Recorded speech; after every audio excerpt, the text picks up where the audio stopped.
전원구조, 이상무. 누가복음 8장 22절에서 25절 말씀입니다.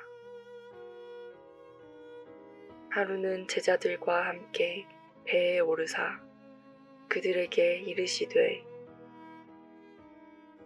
호수 저편으로 건너가자 하시매 이에 떠나 행선할 때에 예수께서 잠이 드셨더니 마침 광풍이 호수로 내리침에 배에 물이 가득하게 되어 위태한지라. 제자들이 나와 깨워 이르되 주여 주여 우리가 죽겠나이다 한데 예수께서 잠을 깨사 바람과 물결을 꾸짖으시니 이에 그쳐 잔잔하여 지더라. 제자들에게 이르시되 너희 믿음이 어디 있느냐 하시니 그들이 두려워하고 놀랍게 여겨 서로 말하되 그가 누구이기에 바람과 물을 명하매 순종하는가 하더라. 본문과 같은 내용이 마태와 마가복음에도 등장합니다. 마태와 마가는 바다라는 표현을 사용하고 있는데 그것은 갈릴리 호수를 가리키는 유대적인 표현이라 할 수 있습니다. 마가복음 8장 24절 바다에 큰 놀이 일어나. 마가복음 4장 39절 바다더러 이르되 잠잠하라. 누가는 이방인으로 알려져 있는데 갈릴리 바다라는 말이 이방인들의 입장에서 이해하기 어려울 것이라 생각해 호수라는 표현을 사용한 듯 합니다. 예수께서는 쉴 새 없이 진행되는 선교 사역으로 인해 매우 피곤하셨기 때문에 배에 오르자 깊은 잠에 빠지셨습니다. 그런데 갑자기 광풍이 호수로 내리쳤습니다. 갈릴리 호수는 갑작스러운 돌풍으로 유명한데 이러한 현상이 자주 일어나는 이유는 갈릴리 호수를 둘러싸고 있는 지역의 지리적 특성 때문입니다. 갈릴리 호수는 지중 해면보다 200m가량 낮고 주변에는 높은 협곡들이 둘러싸여 있습니다. 높은 곳에 있던 차가운 바람은 호수면에 있던 더운 공기와 충돌하여 폭풍을 일으키게 됩니다. 이 광풍은 배에 몰아쳐 배의 조종을 불가능하게 할 뿐 아니라 마태의 표현처럼 큰 노를 일으켜 배를 전복시키거나 가라앉힐 수 있을 만큼 격렬하였습니다. 계속해서 몰아치는 높은 파도는 배 안에 물을 퍼부었고 그 물은 점점 배를 채워 마침내 배는 가라앉을 위기에 처했습니다. 그때 제자들은 주여 주여 우리가 죽겠나이다 라고 외칩니다. 제자들 가운데는 전에 어부였던 사람들도 있습니다. 그들은 이런 상황에서 어떻게 대처해야 하는지를 알고 있었고 이 위기를 헤쳐나가기 위해 최선의 노력을 기울였을 것입니다. 불구하고 사태는 더욱 악화되어 갔고 마침내는 죽음의 위협을 느끼게 되자 제자들은 예수를 깨워 도움을 요청하고 있습니다.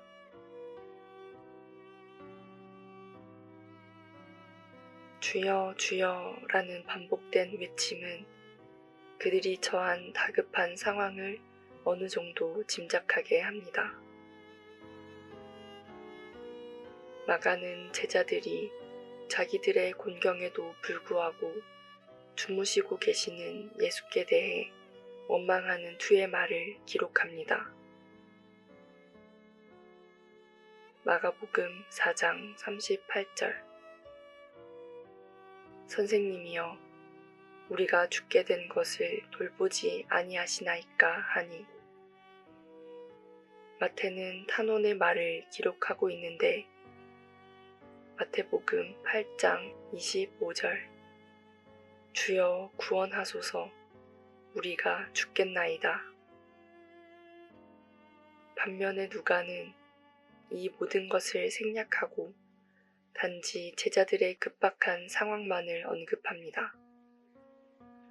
우리도 살아가면서 뜻하지 않는 환경에 놓일 때가 있습니다. 새로운 도전이나 변화에 대한 두려움이 엄습합니다.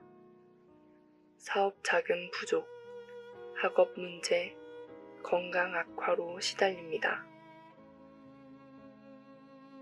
법률, 관습, 제도의 변화로 뜻하지 않게 어려움을 당합니다. 자연재해, 전염병 또는 가정의 슬픔을 맞이하게 됩니다. 이럴 때 하나님 왜 이런 일을 나에게 닥치게 합니까? 하나님을 원망하기도 하고 나를 살려주십시오. 내가 죽게 생겼습니다. 라고 탄원하기도 합니다. 그런데 어떤 신앙인은 누가의 기록처럼 담담하게 상황을 사실대로 살펴봅니다. 이 상황을 정확하게 파악하고 그 가운데서 하나님이 어떻게 이끌어 가실지 믿음으로 바라보는 것입니다. 누가는 이방인으로 알려져 있고 골로새서 4장 14절에는 사랑받는 의사라고 기록되어 있습니다. 누가는 사도 바울과 긴밀하게 동행하며 바울의 전도 여행과 감옥 생활 동안 큰 힘이 되어 주었습니다. 디모데후서 4장 11절에서 바울은 누가만 나와 함께 있느니라고 말하며 끝까지 함께한 그의 충성을 강조합니다. 이런 누가는 감정적이고 충동적이지 않았습니다. 어려움과 역경 가운데서도 믿음으로 헤쳐나간 경험이 있었습니다. 이성적이고 담담하게 현실을 사실대로 받아들였습니다. 그리고 그 가운데 역사하시는 하나님의 능력을 믿는 믿음이 있었습니다.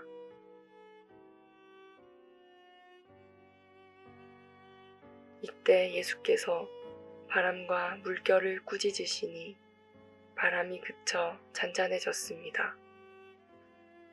그리고 예수님께서 말씀하셨습니다. 너희 믿음이 어디 있느냐? 다소 위급한 상황에서도 예수께서 함께 있는 한 안전하리라는 사실을 믿지 못한 제자들을 질책하신 말씀입니다. 마가복음 4장 40절 어찌하여 이렇게 무서워하느냐? 너희가 어찌 믿음이 없느냐? 두려움에 떤 제자들의 불신앙과 예수님의 평안한 모습은 서로 대조되며 우리가 시험의 때에 마땅히 어떠해야 하는지 잘 보여줍니다. 제자들은 예수께서 병자를 고치시고 귀신을 쫓아내며 죽은 자를 살려내는 것을 목격하였습니다. 그럴 때마다 그들은 놀라기만 할 뿐 예수님을 선지자 중 한 사람으로 생각했습니다. 그러나 지금 제자들이 경험한 사건은 너무 놀라운 것이었습니다. 예수님께서 바람과 물결을 꾸짖으시니 호수가 잔잔해졌습니다.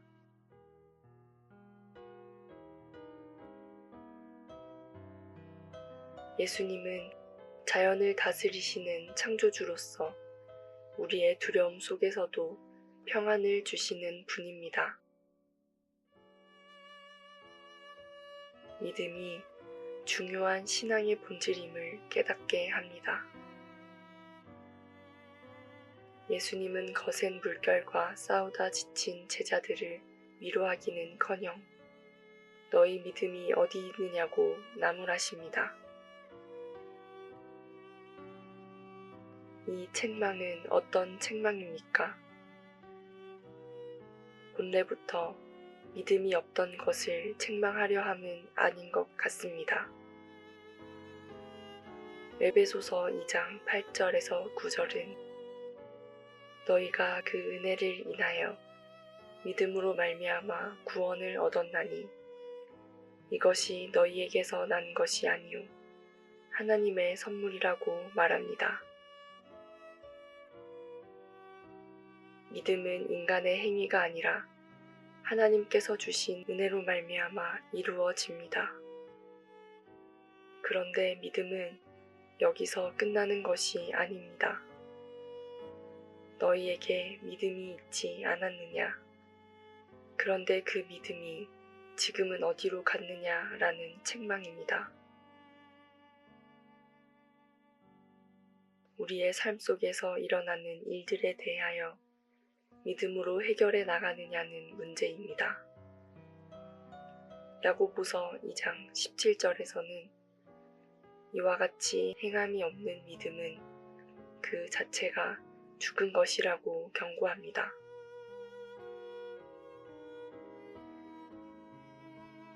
참된 믿음은 삶 속에서 열매로도 나타나야 함을 강조합니다. 우리가 인생의 위기 앞에서 오히려 즐거운 콧노래를 흥얼거리며 의연한 자세로 그 위기를 헤쳐나갈 수만 있다면 그것은 아마도 주님께서 기뻐하시는 우리의 모습일 것이 틀림없습니다. 예수님은 제자들에게 너희 믿음이 어디 있느냐라고 물으십니다. 그들이 두려움에 사로잡힌 이유는 예수님과 함께 계신다는 사실을 잊었기 때문입니다.